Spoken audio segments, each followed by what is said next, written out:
मी आत्ताच्या क्षणाची पाहूयात. गुंगीचं औषध देऊन प्रवाशाला लुटण्यात आलंय. त्यामुळे जर तुम्ही प्रवास करत असाल तर सांभाळा. शिवनेरीतनं प्रवास करत होते शैलेंद्र साठे. त्यांना सहप्रवाशाकडून कॉफी घेणं महागात पडलंय. गुंगीचं औषध देऊन साठेंची लूट करण्यात आली आहे. शिवनेरीमध्ये हा प्रकार घडलाय.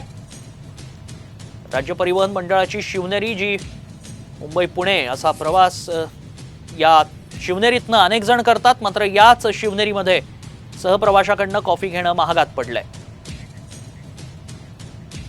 बोले नहीं सर, अभी देखो एकदम गरम कॉफी आप ले लो सर. तितक्यात बस सुटणार होती, म्हणजे 10 मिनटं ऑलमोस्ट होतं. तर त्या घाईमध्ये मी तो कप कुठल्या काय असेल मला माहिती, पण तो हातात घेतला आणि प्यालो आणि ते कप टाकून दिला त्या डब्यामध्ये आणि बसमध्ये बसलो.